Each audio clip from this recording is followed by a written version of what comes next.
اعوذ باللہ من الشیطان الرجیم، بسم اللہ الرحمن الرحیم۔ جماعت چہارم اسلامیات میں آپ سب کو خوش آمدید۔ باب ششم، ہدایت کے سرچشمے اور مشاہیر اسلام میں سبق نمبر 4 آج ہم پڑھنے جا رہے ہیں، اور اس کا عنوان ہے حضرت عثمان غنی رضی اللہ تعالیٰ عنہ، جن کے بارے میں نبی کریم صلی اللہ علیہ وآلہ وصحبہ وسلم نے فرمایا کہ عثمان تو وہ ہیں جن سے فرشتے بھی حیا کرتے ہیں۔ جہاں پر حیا کا لفظ آئے، پاکیزگی کا لفظ آئے، تو آپ سمجھ جائیں کہ کن کے کردار کے بارے میں بات ہو رہی ہے۔ حضرت عثمان غنی ذو النورین کے کردار کے بارے میں بات ہو رہی ہے۔ تو آئیے سبق کو پڑھتے ہیں اور مزید جانتے ہیں ان کے حالات و واقعات اور ان کی شہادت کے بارے میں۔ آئیے اس سبق کی تکمیل کے بعد طلبہ اس قابل ہو جائیں گے کہ حضرت عثمان غنی رضی اللہ تعالیٰ عنہ کے حالات زندگی اجمالی طور پر جان سکیں، حضرت عثمان غنی رضی اللہ تعالیٰ عنہ کے اخلاق و کردار، سخاوت کے بارے میں جان سکیں، اپنی زندگیوں میں حضرت عثمان غنی رضی اللہ تعالیٰ عنہ کی سیرت سے رہنمائی حاصل کر کے عملی نمونہ پیش کر سکیں۔ حضرت عثمان غنی رضی اللہ تعالیٰ عنہ کو ذو النورین کا لقب ملنے کی وجہ جان سکیں، حضرت عثمان غنی رضی اللہ تعالیٰ عنہ کی خدمات کے بارے میں جان سکیں۔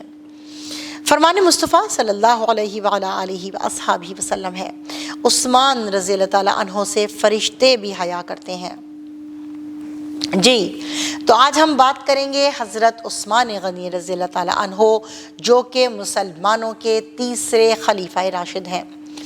آپ رضی اللہ تعالیٰ عنہ مکہ مکرمہ میں پیدا ہوئے۔ آپ رضی اللہ تعالیٰ عنہ کے والد کا نام عفان اور والدہ کا نام عروہ تھا۔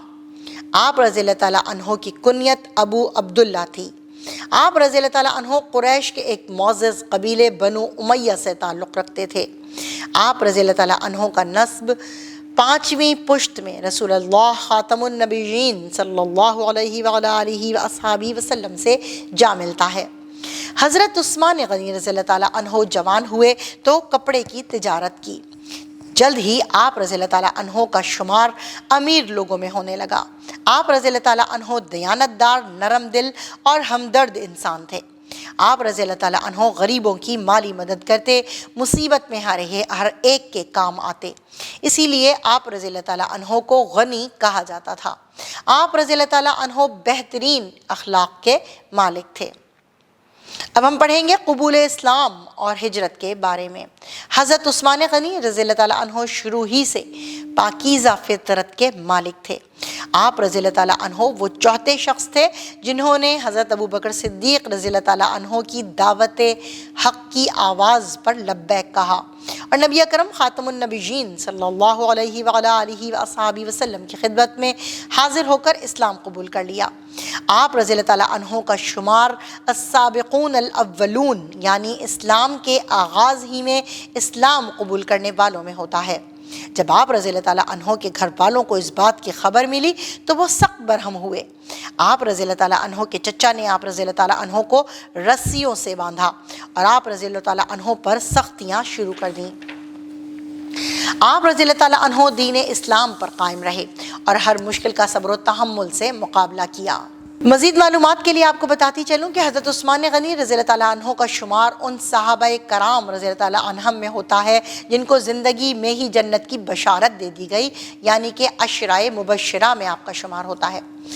اب ہم جانیں گے ذو النورین کا خطاب ان کو کیسے ملا اور کیوں کہا جاتا ہے 2 نوروں والا۔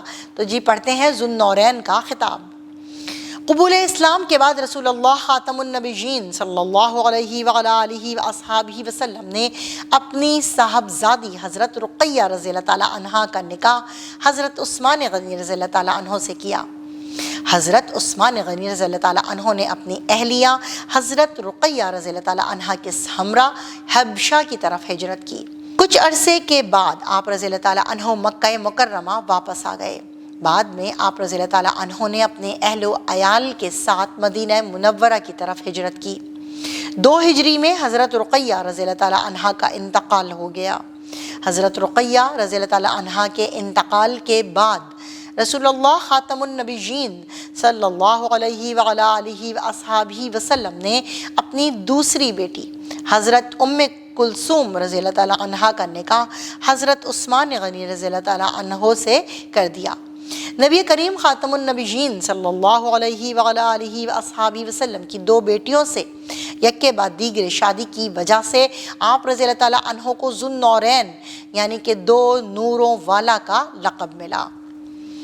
اب ہم جانیں گے خدمات کے بارے میں، حضرت عثمان غنی رضی اللہ تعالیٰ عنہ کی خدمات وہ کس طرح سے کہ حضرت عمر فاروق رضی اللہ تعالیٰ عنہ کی شہادت کے بعد حضرت عثمان غنی رضی اللہ تعالیٰ عنہ کو 24 ہجری میں مسلمانوں کا خلیفہ بنایا گیا۔ جب صلح حدیبیہ کا معاہدہ ہوا تو حضرت عثمان غنی رضی اللہ تعالیٰ عنہ کو ہی مذاکرات کے لیے قریش اور مکہ مکرمہ والوں کے پاس بھیجا گیا۔ حضرت محمد رسول اللہ خاتم النبیین صلی اللہ علیہ وآلہ وصحابہ وسلم نے حضرت عثمان غنی رضی اللہ تعالیٰ عنہ کے بارے میں فرمایا، ہر نبی کا ایک رفیق ہوتا ہے اور میرے رفیق یعنی جنت میں عثمان ہوں گے۔ جیسے جیسے مدینہ منورہ کی آبادی بڑھی، مسجد نبوی صلی اللہ علیہ وآلہ وصحابہ وسلم میں نماز کی ادائی کے لیے جگہ پر کم پڑنے لگی، اس لیے مسجد کی توسیع کی اشد ضرورت۔ اس وقت حضرت عثمان غنی رضی اللہ تعالیٰ عنہ آگے بڑھے اور اپنی جیب سے اطراف کی زمین خرید کر مسجد نبی صلی اللہ علیہ وآلہ وصحابہ وسلم کی توسیع میں مدد کی۔ حضرت عثمان غنی رضی اللہ تعالیٰ عنہ نے تقریباً 1000 اونٹ، 100 گھوڑے، 10,000 دینار اسلامی افواج کی مدد کے لیے نبی کریم خاتم النبیین صلی اللہ علیہ وآلہ وصحابہ وسلم کی خدمت میں پیش کیے۔ حضرت عثمان غنی رضی اللہ تعالیٰ عنہ نے اپنے مال و جان سے اسلام کی خدمت کی۔ حضرت ابوبکر صدیق رضی اللہ تعالیٰ عنہ اور حضرت عمر فاروق رضی اللہ تعالیٰ عنہ کے دور خلافت میں آپ رضی اللہ تعالیٰ عنہ مجلس شورا کے ممتاز رکن رہے اور اسلامی ریاست کے معاملات میں حصہ لیتے رہے۔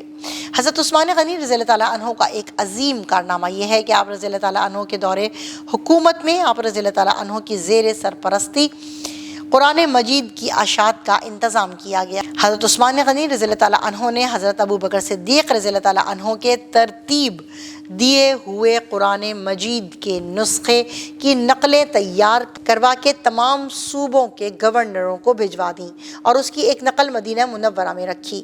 آپ رضی اللہ تعالیٰ عنہ نے پورے عالم اسلام کو قرآن مجید کی ایک قرأت اور رسم الخط پر جمع کر دیا۔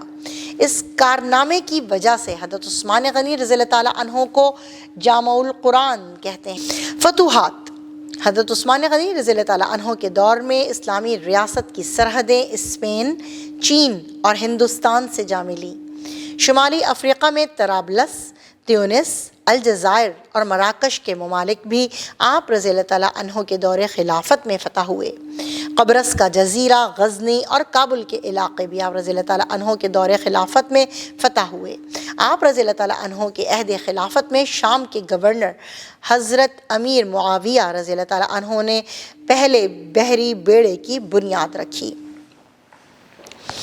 شہادت۔ آپ رضی اللہ تعالیٰ عنہ کی خلافت کے 12ویں سال 35 ہجری بروز جمعۃ المبارک باغیوں نے حضرت عثمان غنی رضی اللہ تعالیٰ عنہ کے گھر پر حملہ کر کے آپ رضی اللہ تعالیٰ عنہ کو شہید اور آپ رضی اللہ تعالیٰ عنہ کی اہلیہ حضرت نائلہ رضی اللہ تعالیٰ عنہ کو زخمی کر دیا۔